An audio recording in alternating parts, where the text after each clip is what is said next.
Thank you for attending this press conference. Over the past several days, I've received a number of calls from people closely aligned to APNU AFC that we should ease off on speaking and give APNU a chance to save face and recover, because they're prone to do desperate things if they feel defeated and we box them into a corner. But we can't do so because of the series of lies that they continue to tell to the people of this country. They've rolled out all of the has-beens, and they're back on television trying to change what actually took place on Elections Day. And we will never allow them to succeed.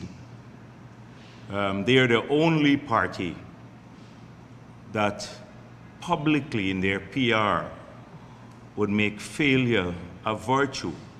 They have a unique ability to do this. And they have been misleading a lot of people. I think, as I said before, sensible people question what they say. But there's a whole group out there who would accept in an unquestioning manner what they've said or they're saying. So today I want to respond to some of the things that the country has had to suffer from in the past maybe few hours since my last press engagement. But before I do so, I just want to share with you so that you get an overall picture. From our internal calculations, the PPP has won 906 of the 1,220 seats contesting at the last local government elections. This is up from 779 seats in 2018. In 2018, APNU and AFC combined won 390 seats. In these elections, they're down to 275 seats. So if you look at that, the PPP won about 75% of the seats that were contested in these elections. Now, 75% of all the seats contested in the country, both PR and constituency seats, were won by the PPP. And yet, they will tell you, APNU has won about 22% of those seats. And the other groups that contested elections, the independent groups, and have won about 3%, just over 3%. So that will give you 100% of the seats contested. And they are saying to people in this country that they won these elections and they made great inroads, and that the PPP, all of this spin doctors, etc., did not achieve what it set out to do. We have won 906 of 1,220 seats. by any definition anywhere in the world. 75% win is a massive win. People call a landslide 20%. I said, if we cross the 60 LAA threshold, then that will be a massive victory for us. And we've won the majority of the votes. We outright win, we had more than 60 LAAs, and we had about 66 overall, where we won the largest number of votes in those areas. So that is a fact. APNU cannot change this. GHKLAL cannot change this. The CATIUs, who's been speaking, cannot change this. Norton can change this. This is a fact. The PPP has won 75%, nearly 75% of the seats contested. So that's fact one. I want to respond because apparently they had a press conference. Today, is it June 15th? So they had a press conference earlier today. And I had a chance to because their press conference just ended, and so some of the notes came to me. And before I came here, I had a quick check on some of the figures. So one of their claims at the press conference that they just concluded minutes ago is that the APNU made inroads. For example, in Pletanka, which is a PPP stronghold. So they mentioned Pletanka. Now the fact is that, yes, APNU won the Pletanka constituency vote by 5, and their 5 tendered ballots were issued by the RO, the PO. We asked for a recount. On the 5 tendered ballots, they all voted for PPP. He made an error in issuing tendered ballots. And that is why I explained to you the last time why we asked for a recount.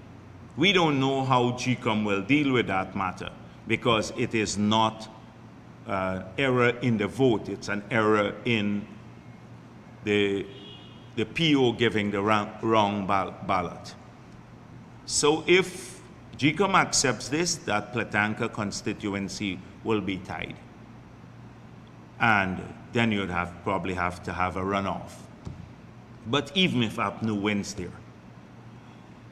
But what they didn't tell you in that same LAA, that they won Cottbrat East the last time, and we now won that constituency in the same LAA. And in Pletanka itself, on the PR votes, they got 21, and we got 39. So they won the constituency they got 32 votes, we got 27, so by 5. But in the same Pletanka, we won the PR vote 39 to 21 in favor of PPP. So this is a lie. They didn't make major inroads into Pletanka. In fact, we flipped one of their constituencies, which is Cottbrat East. You can check the numbers. GCOM has been publishing these. This is a lie that they just told a few minutes ago when asked about where they made inroads. Further, Norton said, we maintain our strongholds and picked up votes. In all our areas on Region 5, it was a whitewash. So let's look at this. First of all, the last time in Region 5, the Woodland Farm NDC was tied. We won that NDC now, outright. So that's not true. It was not a whitewash in Region 5. We won several NDCs in Region 5. But look at, if you go through the results more, you will see that at number 5 village, in 2018, we had 2 votes. In 2023, it increased to 206 votes. From 2 to 206 in number 5 village, which is a stronghold of APNU. So who made inroads? Wasn't a whitewash, that's one. Seafield Tempe, NDC, our seats moved from 3 to 6 now. Again in Region 5. In Hamlet Chance, we could not even field candidates for some constituencies there. We did so this time. Our votes moved from 17 to 102. So another set of lies told by Norton and his cabal, that it was a whitewash in the whole of Region 5 and that they made inroads. They claimed they made inroads in Region 5 in Blaymont, where in 2018, that is the Blaymont-Gilberland NDC, APNU got 265, and now they have 378, I think. And but hold on a minute, so it looks like it's on the fact of it from 265 to 378. But when you add the AFC vote, because they contested separately, they actually had lower votes than the APNU AFC combined. Significantly lower votes than the two combined. And they were in government. You remember they were in government together when they contested, although they contested separately. So it's like Massa Cow, Massa Bull. So people voted for them. So when you combine the two votes, AFC and APNU in 2018, they got less votes in these elections than the combined votes at that time in Blaymont, Gilberland, and the NDC. So again, they did not pick up votes there. In fact, they lost votes. In Buxton Falls, that's true. APNU, that's the only fact that is spoke. We won the NDC narrowly the last time, and APNU won it this time. So let's look at what the results were, but if you go into some details of it, in constituency 1, which is Buxton, the last time we couldn't field a candidate. This time we have 114 votes there. Couldn't field a candidate in 2018, we have 114 votes there. In constituency 2, again, which is Friendship, we didn't field a candidate there in 2018. Now we got 40 votes in that area. In Melanie, we had 36 votes.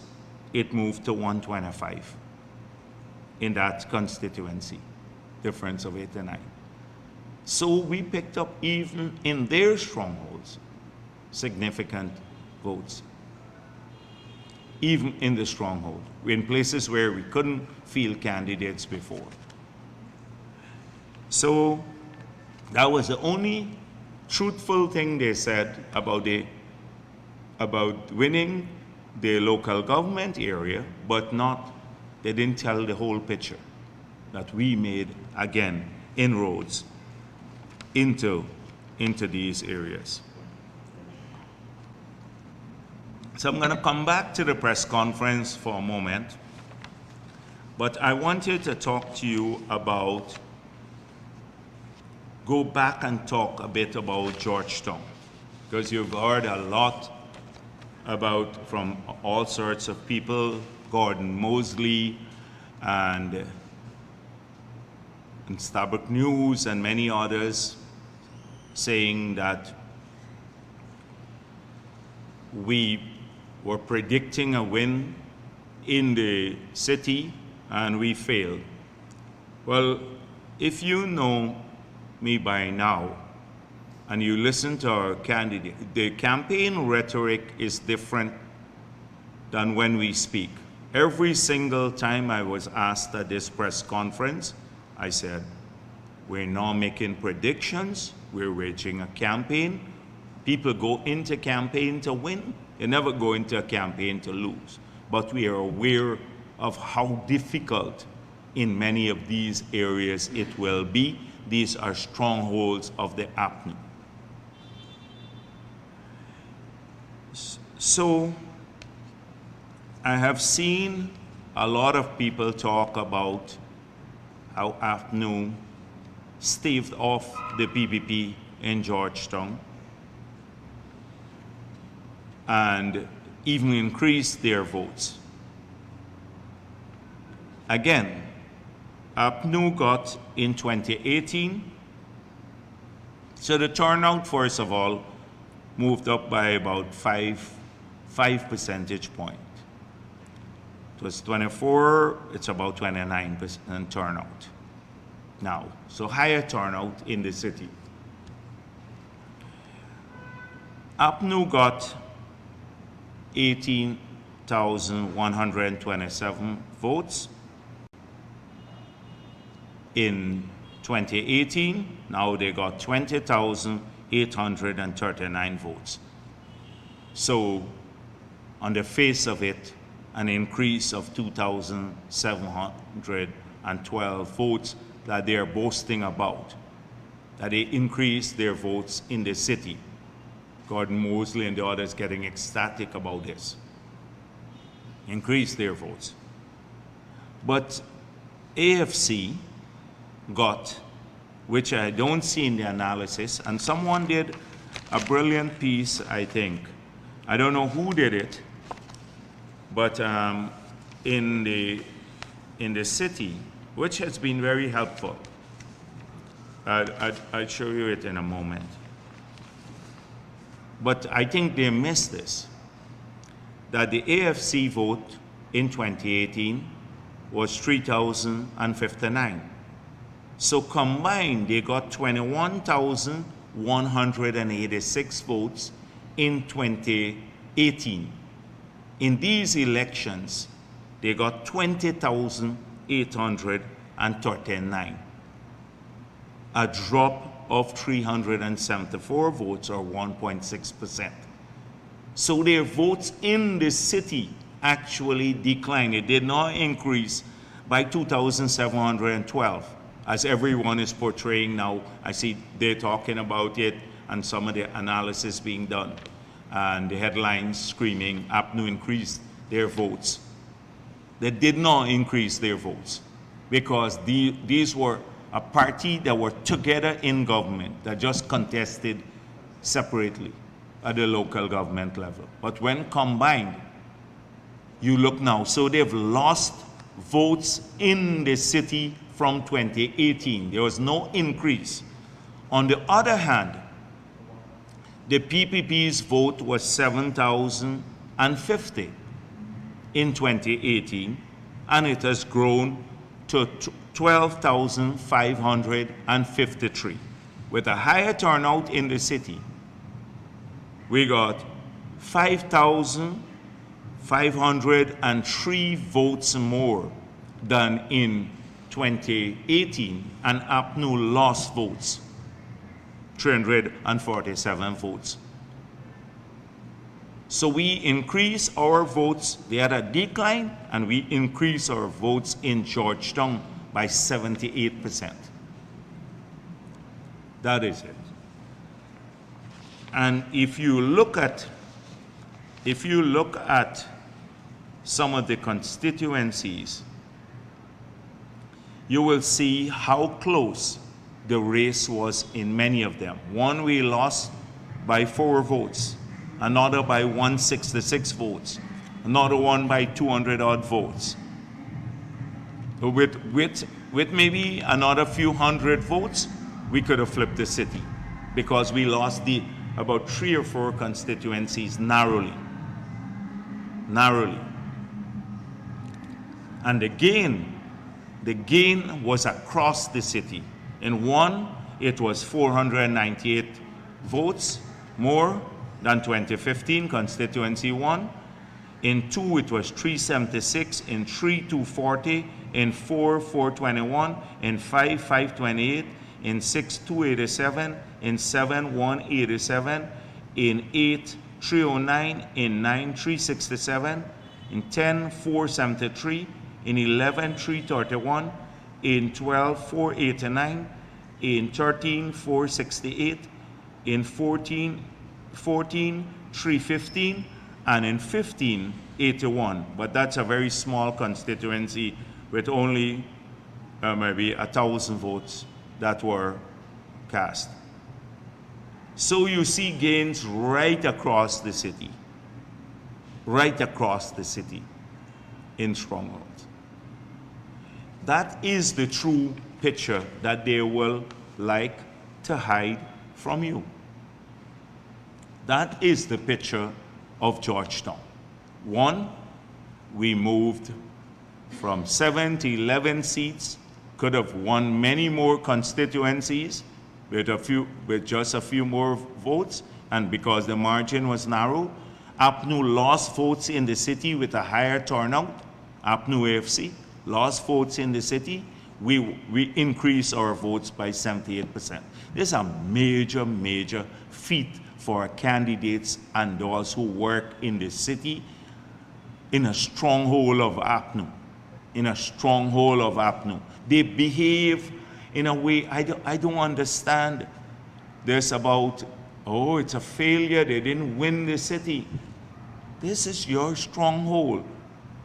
You got a trashing in your stronghold because of the campaign that people wage, our candidates. We went to every home. We talked to people. We took a flyer to them. We're in the most remote corners of the city. We went there. We told them what we're about, and people believed us, and 5,000 of them more voted for us in the city. On the other hand, you, in your stronghold, you lost votes with a higher turnout in the city. So this is a trashing, a defeat by any standard, and no amount of spin will change this. And that's what I urge people to analyze the numbers. So whoever did this table, which has been really helpful to a lot of people because they've been sharing it around, they only use the APNU field. They need to use APNU plus AFC for 2018. And then you will see the true picture. Because as I said before, they were contesting, they were in the government together. So in Bartica, we saw some Estival Lake posted something in on the APNU page, claiming that basically that the PPP didn't win the area, making light of the PR vote, and then Norton and the others saying that we brought in people from other places to vote in Bartica. Typical APNU explanations for defeat in the area. So what are the facts? Again, if you look at the figures declared by GCOM, which they can't disappear from, in 2018, APNU AFC had 1,767 votes. In these elections, their lost votes, they got 1,601 votes, losing 166 votes. The PPP votes moved from 1,145 to 1,784. We increased our votes by 639, which is a 79% increase. So what are the facts again? That more people voted for the PPP, a significant number more than APNU. Over 160 more voted for PPP than APNU. And the PPP increased its vote by 79%. AFC lost votes in Bartica from 2018. And the turnout was about the same level. So that is a fact. APNU lost votes in Bartica. The PPP gained by 79%. Similar to the city, we increased our votes there. In Madhya, again, I see all sorts of things about Madhya. Let me go through this again. The combined APNU AFC vote was 349 in 2018. They got 327 votes this time. They lost about 6% of the votes. Again, they lost votes there, or 22 votes. The PPP's vote moved from 91 to 330. That's over 260% increase in our votes. And you had higher turnout in this area, about 42% compared to 35% in 2018. So we've seen a pattern here. Georgetown, they lost votes from 2018. Bartica, they lost votes from 2018. Madhya, they lost votes from 2018, whilst the PPP has increased by nearly 80% in two of the areas and 260% in one area, in Madhya. Let's continue. So, in New Amsterdam,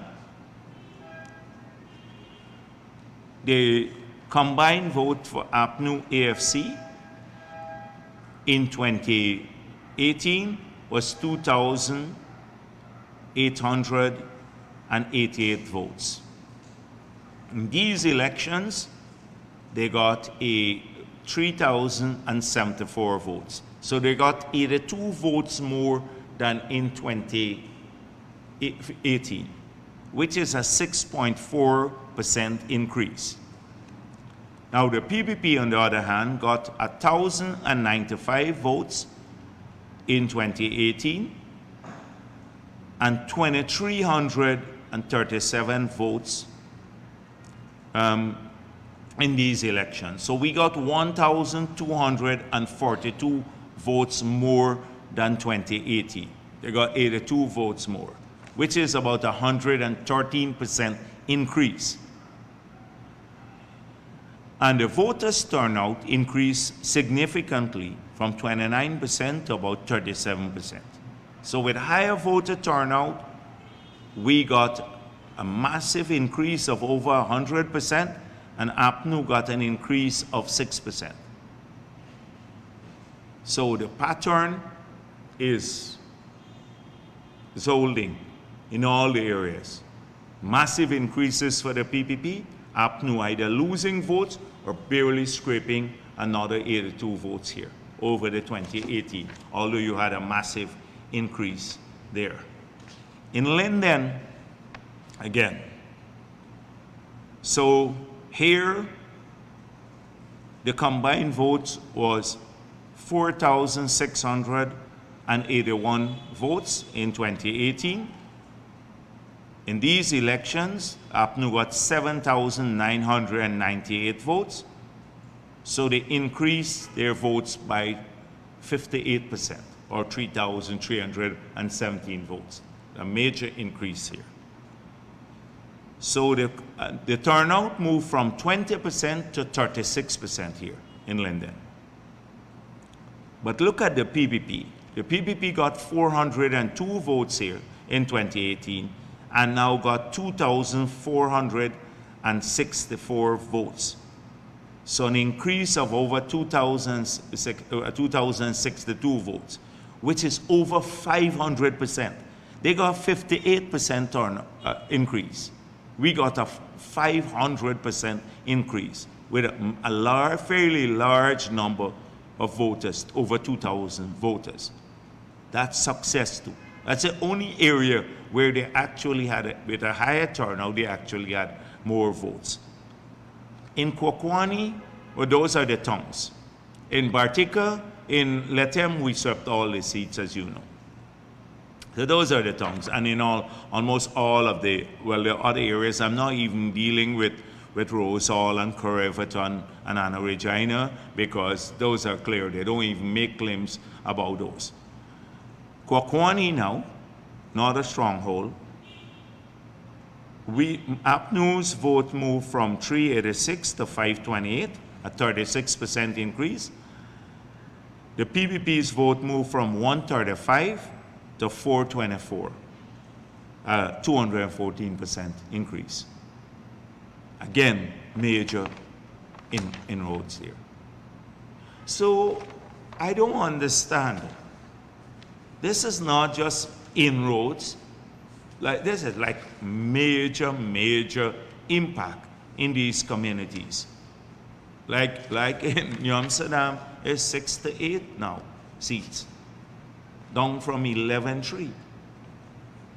And in all of these areas, we have picked up more support. So what is it precisely that you're claiming victory about, or saying you did well? Where did you do well?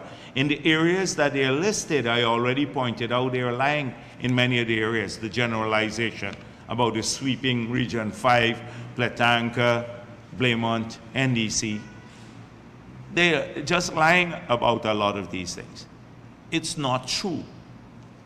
And so, this is the record of the PPP. And once again, I wish to thank all of the people who worked to deliver these results, from the people who came to us and supported us.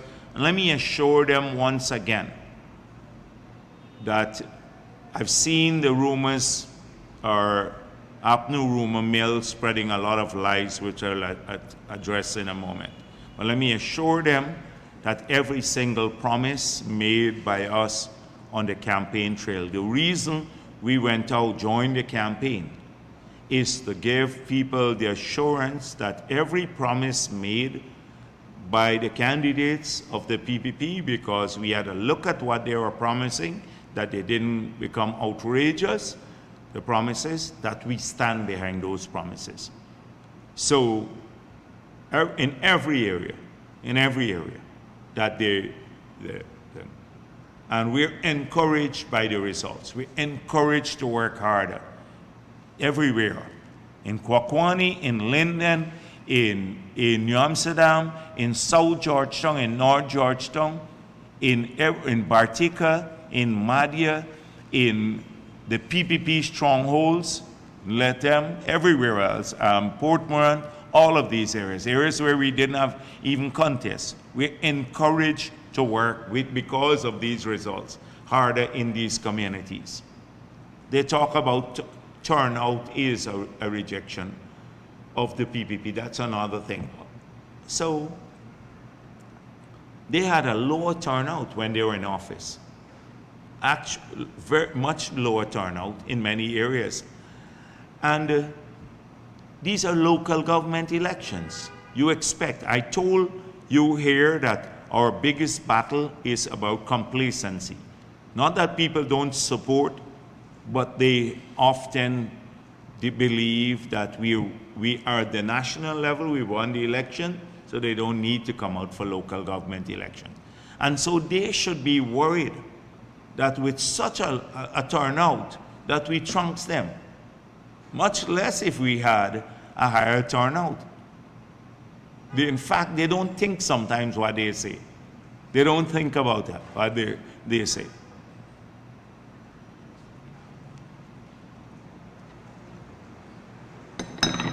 So let me deal with a couple of issues that we've been hearing, again, at the press conference. So I dealt with the one about we brought in people from outside Bartica to vote. They think people are stupid. So they said, infighting by the PPP, where we have infighting now because of these results. So right now, today, the entire party machinery has had to go around the country. They're starting today and tomorrow to work with the LAs, all 80, to select our PR candidates, because we won a large number of PR seats too, apart from the constituency candidates, so that we can submit these names next week to GCOM. The entire party machinery is working in these areas now, consulting with people to see that we select the best candidates on the PR side to go forward. The party is busy at work now. And we have a lot of work to do because we want to, in a lot of areas. They probably have less because they didn't win in so many areas. So the party is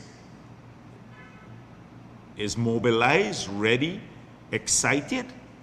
I've spoken to every party member and supporter that wanted to speak with me, and they're all excited about not only these prospects of winning larger votes in traditional areas, but also the excitement about the results that they saw and the defiance of all of the predictions and the lies and everything else in APNU stronghold for people. It has done a great deal for the party psyche, and our members are ready to work even harder. That's what I get from them wherever they are. So the party doesn't have infighting. Now, we know the converse is not true. That in APNU's case, there was a plan to remove Norton hatched even before the local government elections. And sometimes I pity Norton. Let me be frank with you, and I can speak my mind now. Because when you have cutthroats like Roysdale Ford and Amanza Walton and Mai Paul and the others, just hoping you would fail so they can come after you, then it must be a lonely place for him in Congress Place. Must be a lonely place. He probably wouldn't even know who to trust in the area. So sometimes I empathize with him on that basis, because it's not easy to launch a campaign. So Roysdale Ford, you didn't see him on the whole campaign now for APNU. Stayed away, and in many cases undermined Norton. And now suddenly he has emerged with a statement to talk about local government elections. He was busy campaigning to dislodge Norton all along with some institute that he created. Some institute for discrimination and all sorts of things that he was talking about. So recently I saw, what was his thing? He had a long live local democracy in Guyana. Roysdale Ford has appeared now. Couldn't come out the entire campaign, didn't walk the ground, didn't support Norton. and now talks about, in a very lofty style, but full of fluff, in about this. He's positioning himself to tackle Norton very soon. And you recall Mai Paul and Roysdale Ford trying to get the treasurer to undermine Norton with a blank check issue. So I expect the Hungs to go after Norton now. And he's now making it easier for himself by sometimes the utter nonsense that he says at these press conferences.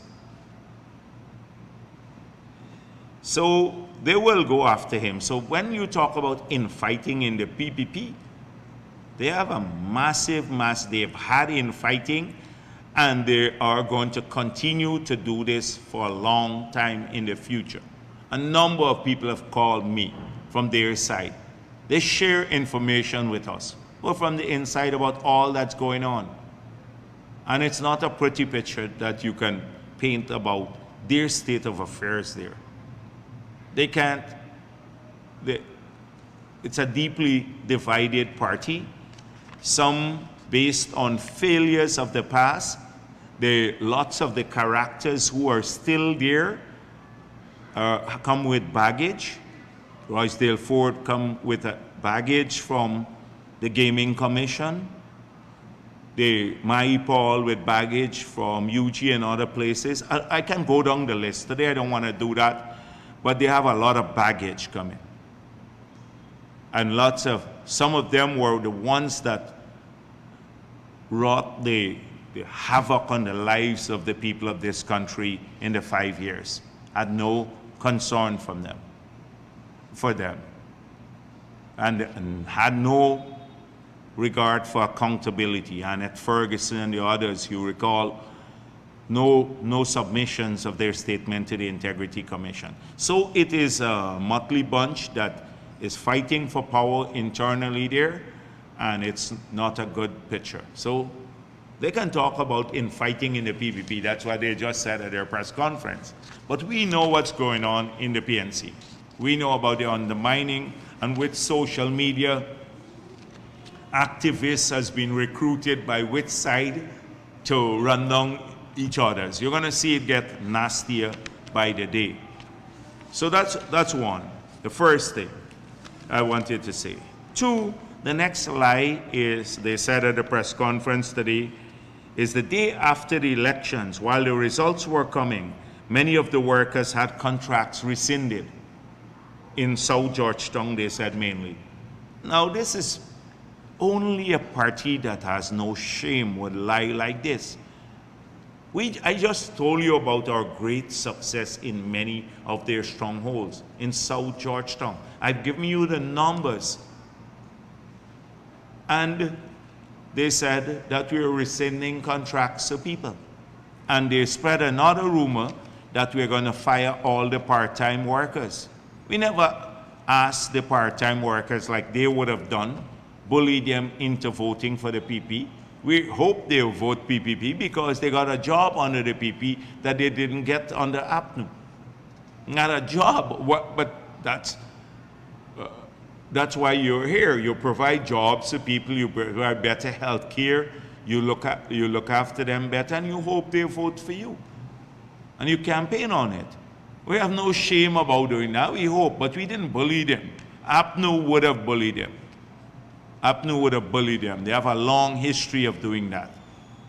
And so, let me say to any person who had a contract, even in an APNU stronghold, any part of the country,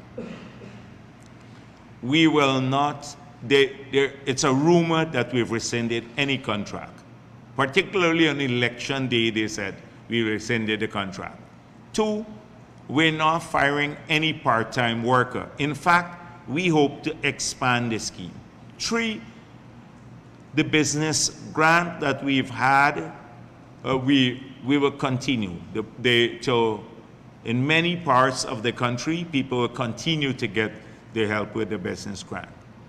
So please don't listen to the rumors or spread by these desperate people. What we will ensure, however, is Deron Adams and Solomon and the others don't get their hands on these people's contracts so that they can convert them into their own use.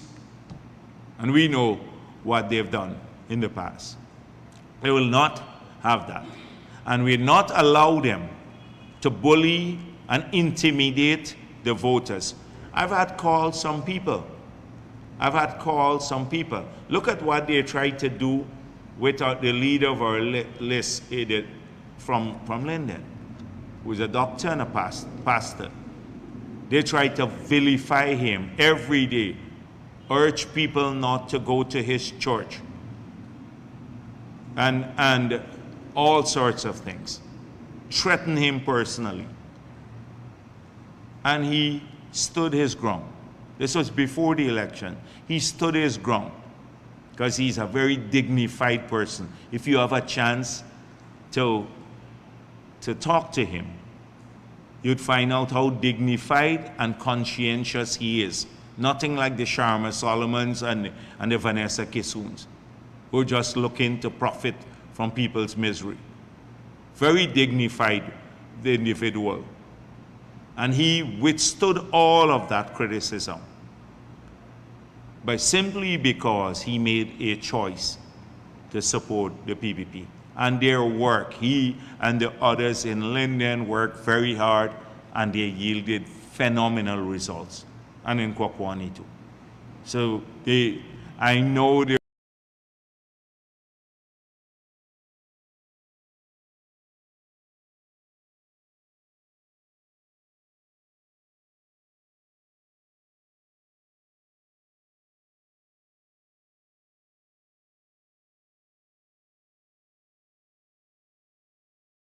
were pumped up and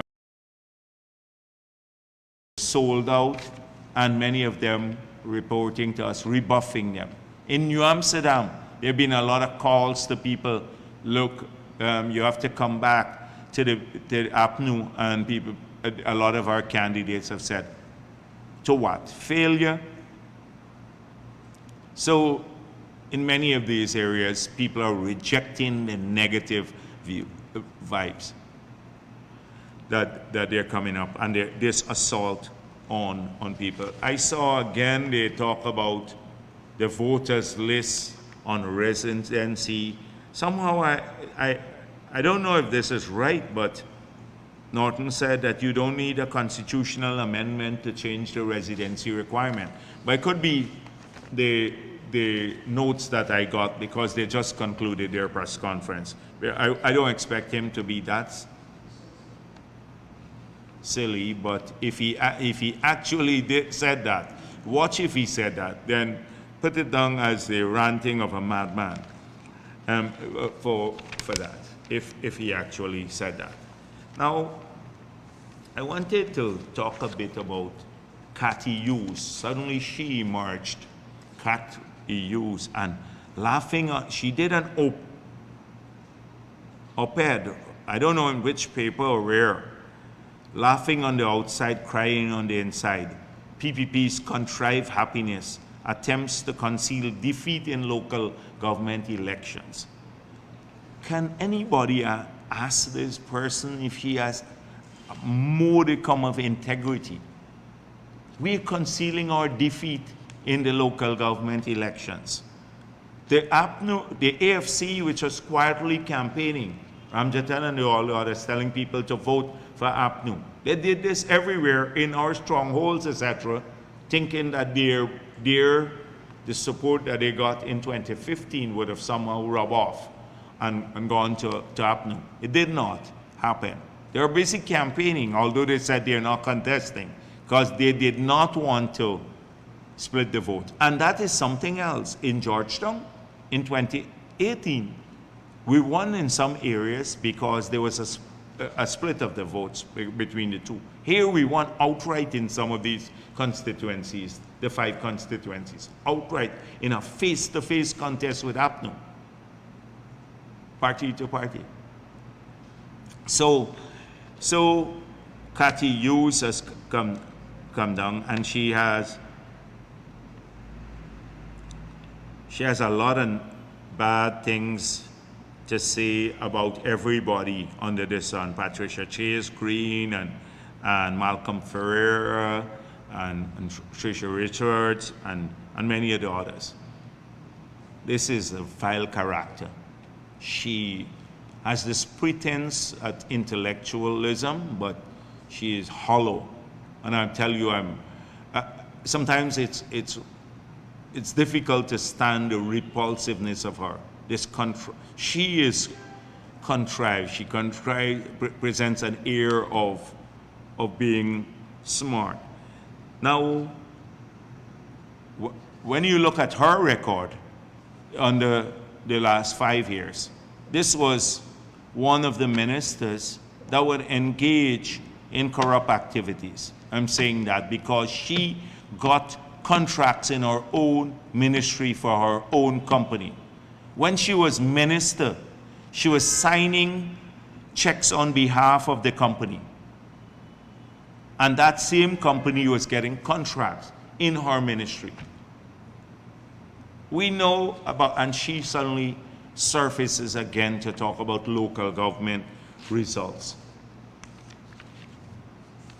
And Glenn Lal, cousin or family, GHK Lal, I think. So I think he was very racist. He said that we share cook-up rice to people, with an ethnic connotation. I think he's very racist, that we got a little hustle with music and cook-up rice to get some more votes. And then at the end, he said Guyanese voters stuck to their own. Indians for PPP, Africans for PNC. If the race issue is solved, people like GHK Lal have no role in this country. They thrive, they profit from this sort of division of our people. And that is why a lot of them, including the Anugs, I heard he was saying something, one of them from Anug, the Timothy Jonas and the others. And at some point in time, I'll deal with Anug. I'll deal with all the lies and their behavior at some point in time. But there will be no role for them once we solve the race problem. That is why they're reacting this way, because they've recognized now that the PPP won votes in many areas that are 100% Afro-Guyanese, and significant number of votes. So that means people are moving away from voting on the basis of race to issues. And this is their biggest problem. They go mad every night about this sort of thing. They go mad. So PPP get bad licks. And some PPP supporters openly admit this. He heard that from some PPP supporter. Well, probably Glenn Lal, he heard that from, since he does the editorial. But Glenn Lal is only focused on oil and gas. Actually, Glenn Lal was invited to Berbice. I didn't want to mention his name. But he was invited to Berbice by someone who contested the local government elections to speak at the gathering. Hopefully, Glenn Lal will get more support from the community by being this guy's, like maybe the attraction to draw votes to him. So one of the guys who invited him to his home and had a meeting there contested against us. And he got wiped out, totally wiped out too. So Glenn Lal should look at that. In fact, if I were you, I'd keep him far from my area if I had any intention to contest elections. So this is, again, that we lost the elections. The PPP lost. There is also the fact that the PNC made some progress in a couple of known PPP places. In a couple, he didn't say where, but in a couple of known PPP places. This is GHK Lal saying a couple of known PPP places. It's a fact. Can't tell us where. This is a fact. We can tell you everywhere we're made inroad, almost every community, but that's a fact. And basically concluding, I'm not going to go through that. Anything else? Concluding, we lost the elections. We lost the elections because we campaigned harder and we should have won more. We should have won Georgetown and Linden and New Amsterdam and everything else. That would have been one. So regardless of history and regardless of their griping, this is the sort of thing every day, the lies that we hear from people. And so today, I just wanted to maybe go through some more of the lies. I need to do this so that our supporters too, the people who are looking, can hear about what we have to face with, and people who voted for us, including Afro-Guyanese, can understand the lies that they would tell. The Kool-Aid party, they would go about the taxes you'd increase and everything else. They still persist with those lies. And you will see how much work they do in these communities. I want to see what Sharma Solomon and the others are going to do. It's more Kool-Aid and promises, nothing else. They're not going to do anything for the people in London. It will have to be the People's Progressive Party again will do this. So maybe I should not, because I see a long list of people here and what they have said. But when I look at it from Sherrod Duncan to the Deron Adams and everything else, including Mako. I forgot to mention, in Mako, we had a massive increase in our votes. Massive increase in our votes in Mako. You check that yourself. Do the homework. Massive increase in Mako. We talk about. So every single area, almost every single area. So I'm not gonna, let me ignore the nonsense that they have here and end there. Thank you. Good afternoon. I'm Bharrat. On the same response to claims from the APNU. Mr. Norton at the press conference today would have made a claim or the allegation that the PPP would have paid people in Bartica to vote with them. How would you respond to that? The same way like I did earlier. That's what they're saying, that we bribe people. This is, if we do this, if we continue to treat these outrageous claims in a dignified way, because a serious newspaper like Starbuck News will do that without getting any evidence whatsoever, then we just help to perpetrate this nonsense. And that is why I'm saying I don't have a problem people reporting facts. But they report, the Mara Waves and the others, they would report the most outrageous claims without even asking for a shred of evidence.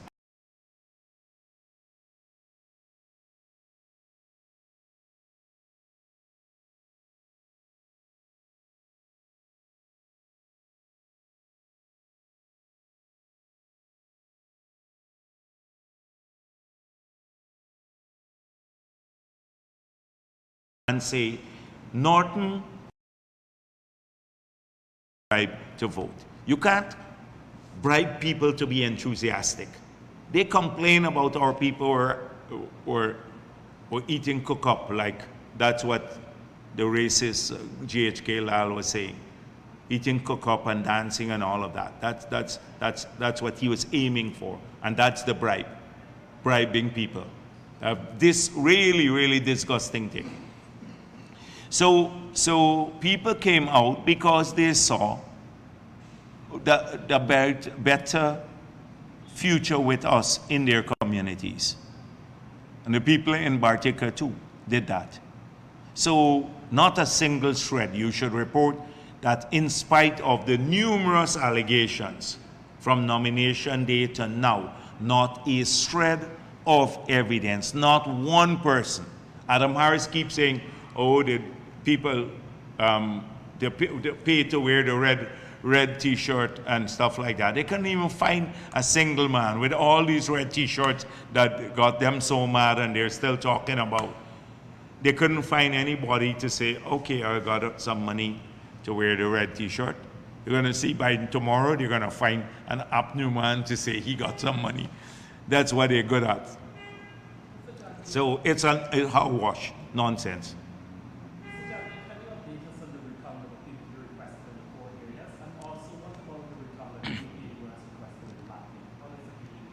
In Madhya, we don't, as I said before, we don't have a problem with APNU recounting Madhya because we believe if a party, there's one vote separating the party, like in a constituency or any, even at the PR level, that there should be a recount, frankly speaking.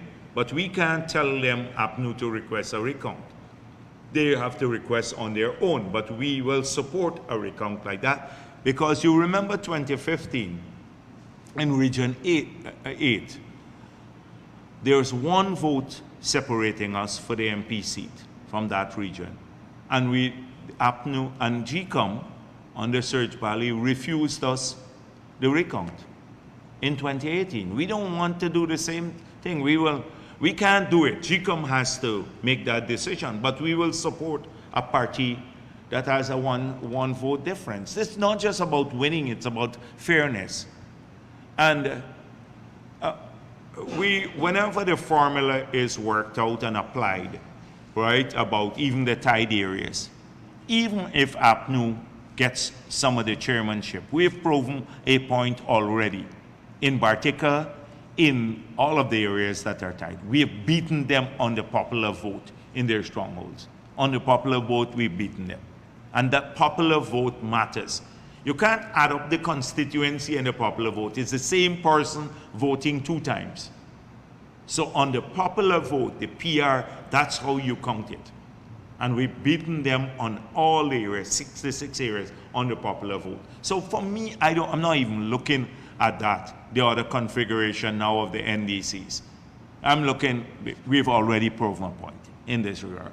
But we will support if they wanted it, and once they do it properly, because sometimes you can only, I think there have been a couple of cases that I heard of where the wrong people request the recount. You have to have a particular person who's accredited to request a recount. So the recount is going on in 4, in constituency 6 in Georgetown. Whatever the outcome is, we will abide by it. It's just 4 votes that separate us in that one area in Georgetown. And you had 100 and something spoiled votes. If it stays APNU, that's fine with us once it's done properly, the recount, if it stays APNU. And in Cuthbert, the recount was done, and they found that the 5 tendered ballots that were mistakenly given are all at PPP X's on them. But right now, we can't decide what will happen there. GCOM will have to make that decision, whether they will accept it or not. If they don't accept the tendered ballots because, they say the law doesn't allow it, we live with the outcome there too. We don't have a problem with that. And then the other areas, I think they'll dispose of Laretrate and Myconi with no changes. Those are the 4 that we requested. And Madhya is still to go on, I think. So we want to get over this quickly and then move on back to the task. And I want to say to the people who came to see me in the last month about lots of their community issues and stuff, and I said to them, give me up to the 12th. Well, I have to extend it until next week because we're still busy extracting names and stuff. So I see a lot of them coming now to Freedom House. A long line of people. Wait until next week, and then I start meeting the people who waited patiently in the entire month or so, last month, when I was focused mainly on party responsibilities. In Georgetown, we would have seen the PPP attracted several possible candidates on their list, but they were not that successful at all. Why do you think they weren't that successful? It depends, you see, how you define success. Now, they operated, what I think these crossover candidates did, they're very courageous people, very courageous. They knew everything was stacked against them. They knew they were contesting in APNU strongholds, and they made that decision to cross to us. So take constituency 10,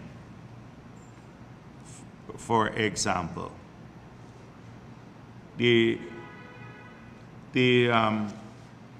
difference in votes was really small. It's just 100 and something. But in that area, we won nearly 500 votes more. That's, for me, that's the definition of success. You go into a stronghold of the PNC and you get 500 votes more. And the same thing happened in constituency 13, and these were again, Tricia Richards, our votes tripled, nearly by nearly 400 and something, 500 votes more. This is East and West Ramville.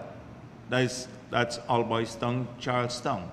And then in the area that Patricia Green worked to, nearly 500 votes more, or over 500 votes more. That is a great thing. So they knew that these were tough areas to work in. Anyone would know that. Anyone who has any appreciation of the history of Guyana and how many lives APNU told in those areas. But you know what? I want to thank the people in those areas, because our flags flew there untouched. In a few areas, they were knocking them down, but mainly untouched in areas that were APNU areas. Historically, that wouldn't have happened. And that is what irks Cathy Hughes and the GHK Lal and the others.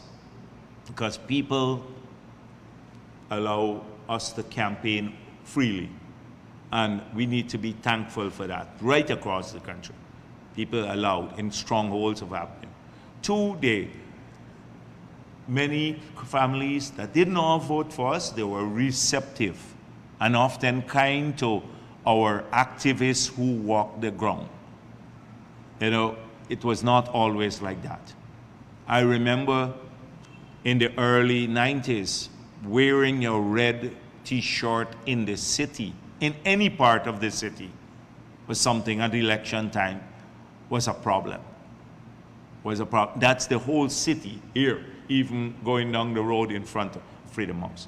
That has changed. People wear their red t-shirts, they go into Sophia, East Ramville, Tuckville, everywhere in North Georgetown, KT Campbellville, Kingston, in New Amsterdam, in Tuckburg, in Linden, in Port Morant, in Monrepo, in LBI, in Mabaruma. I forgot to mention Mabaruma, we increased our votes there too. That's another tongue. Port Kaituma, we increased our seats there. We won Matthews Ridge. We won Matthews Ridge, which was traditionally supportive of APNU. If you analyze the results, you would see all of that. And people accepted that throughout the country. And that is a major plus for our politics too, the maturity of our politics. So I think these candidates, especially who crossed the floor, came to us, they made a difference. Look at New Amsterdam. Lots of people who made a difference, and that's why they keep vilifying. Now I see them toning down on Barbara Pilgrim. But because this is someone who knows APNU and has come to us and can see what the PPP is about. And so I want to thank everyone again. I can just do that because they made a great effort. All of those who voted for the PP, supported us, candidates, everyone. We're overwhelmingly grateful. So, John, I think something to follow. Yes. Because there's a lot of speculation. So I wanted to ask directly, what happens to these possible candidates now, particularly those that did not win their I said to them, I met with everyone before the elections, and I said to them, we're a party. Once you enter our family, that's it. We cling on to you. So all of those people who supported us and voted for us, we see them as part of our family now. And so we're doing this for the long haul. You heard Barbara Pilgrim say that herself. I told her that we're in this for the long haul. Many of them have called me and said, we got to work to 2025 now. We got to make sure we start working to increase and to build on what we have. That's the attitude throughout. So those candidates, they're not going to be thrown aside or something else like that. Suddenly they can't see me again, or any PPP officials like what APNU did when they got into office. After elections, we will continue to be part of our family.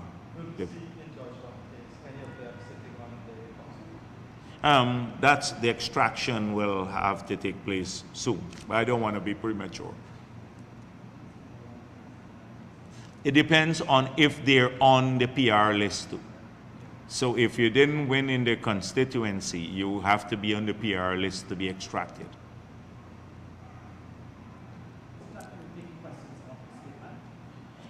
Yes, I can.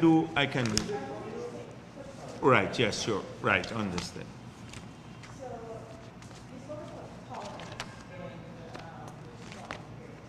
Are you viewing this as breaking resistance and taking it as a step in, okay, we have that now into our elections that we don't want to have any votes, or is it just as a form of maturity? I think I don't see its resistance in the community. The problem has been that people are getting to see through APNU for what they are. For the 5 years that they didn't care about anyone, Sanctimonious Granger came out too. He didn't care about anyone. The Katiyus and the others, you didn't see them, and Ramjatan and all of Harmon and every one of them, even Norton, I don't know where he was at that time. Any one of them in the communities. People saw them for what? People don't believe them. Even if they get another chance, they're going to do the same thing. That's the nature of the PNC. So a lot of people are wising up to this. That's one. Two, they've seen the work that we have done. And we keep our promises. We campaign on being a trustworthy party, and we will keep our promises in every part of the country, PPP strongholds as well as the other areas. And we'll keep our promises. And they know that. They know they can ask us about it, and we'll still be back working in the communities, from the president, ministers, everybody. And so people are, I think it's a kind of maturity, but they're also willing, even if they don't vote for you, all of them, they're willing to allow you to make your case. But it will take a while to get rid of this mindset of lies. People, sometimes if they see someone who they like telling them like, I don't know who they like there, but telling them that, oh, the PPP is going to take away all the contracts. Oh, they took away this man's contract. It could be a fictitious person that they create. APNU does that. Mr. X had his contract, I think, or they bribed voters, or they took away contract without naming specifics. And then people say, hold on a minute, it must be true. It's coming from my leader. But it's a lie. And so we still have work to do at that. Or getting people to understand that this party, the APNU AFC, they thrive on lies. They thrive on confusion and racism. That's what they do. That's all. Okay, one of the reasons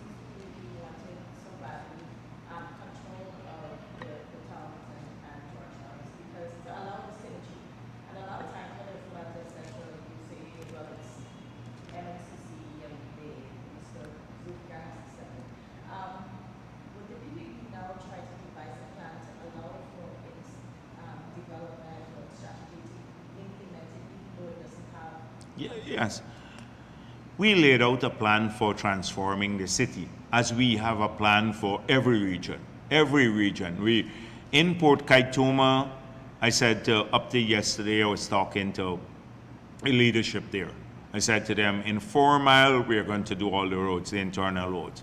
In places like Arnock, in Port Kaituma, and then maybe eventually connecting 4 Mile into Port Kaituma. We're already planning that. In Mabaruma, we have about 3.6 kilometers of roads in the settlement. We're bad, we promise we're gonna do that. We're building the road from Mabaruma now, going all the way to Wauna.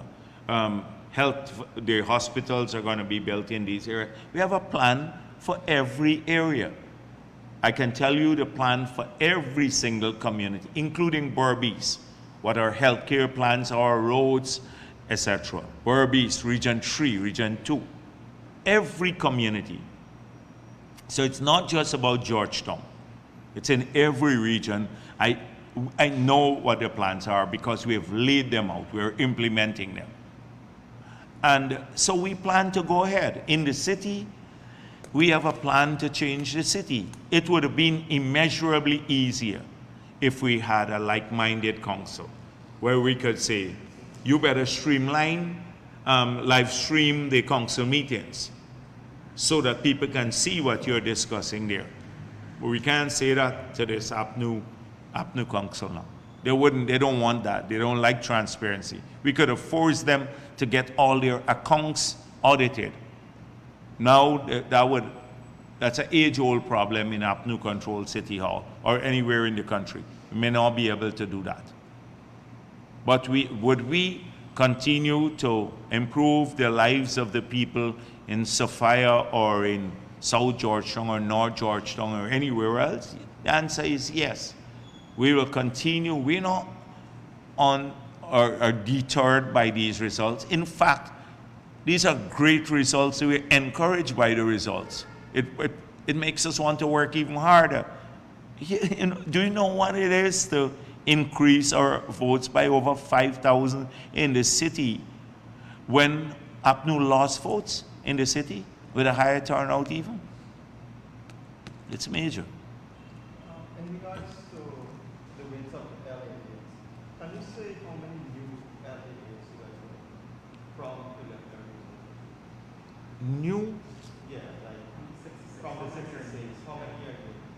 Oh, I can't give you all the details, but I can share that with you from the 53 to the other areas. But that should be evident soon. GCOM has already put out those results. So you can go to 2018 and those and do an easy comparison. So it shouldn't be hard for you to get that document. The information is already in the public domain through GCOM. So hopefully you can get that. Okay, and Oscar, Yes. has the opposition made any submissions on the data protection bill? And can you say how soon will be finalizing the model PSA? We are hoping to finalize the model PSA. Yesterday, we started resuming work on government-related issues. So by today, we're hoping by Monday, the draft Petroleum Act will be put out for public consultations by Monday. Yesterday I met with the minister and the staff, and we had a discussion, and we're aiming for Monday next for the draft Petroleum Act to be made public for views, consultation, etc. The PSA, we have the 2 models incorporating all the comments before us already, both for deep water and shallow water, because there'll be 2 different models, one for deep water and one for shallow water. And those have already incorporated the comments, so it's now for another policy review, and I will finalize it because we've already gotten comments from everyone. We're hoping that even at the late stage, the opposition could have still sent in their views. They have not sent in anything. They're waiting for 2025 to send it in, 2025. So those are the 2. What was the next one? Oh, the data protection bill, that has to move forward. I don't know where we are exactly on that, but whether we should have received all the comments from the public now. No, I don't know if APNU has, but I doubt it, whether APNU has submitted. But I can almost, with a 99.9% certainty, put my neck on the block that they have not submitted, the APNU has not submitted anything, but will try to make an issue of it when it goes to Parliament. That is how they operate. Very lazy. They don't want to go through the bill and make like technical comments. They just want to make political comments all the time on these essentially technical matters. Yes, please. So, Jacqueline, can you say if the government has started to pay out to indigenous communities from the carbon credit payments, and if any particular challenge has arisen on the village end in terms of preparing these plans and so on? Okay. So I'm aware that all of the money is already deposited in accounts of the villages, over 240, although some are on the other areas. They're not titled areas, etc., but these are where Amerindians live. So I'm aware they already have bank accounts with the money in the bank account based on their shares, like ranging between, I think, about 10 million to 35 million, depending on the size of the communities. So that is there. Thereafter, they were supposed to have the village development plans and have those approved at a meeting, a council meeting, with at least 60% votes of the people in the area. Some of those plans have come in, and some of them have already been drawing down the money from the fund to implement those plans. How many, I can't give you at this stage, how many of those. But I'm aware that we're making progress in this regard. Anything else? Right. If not, thank you very much.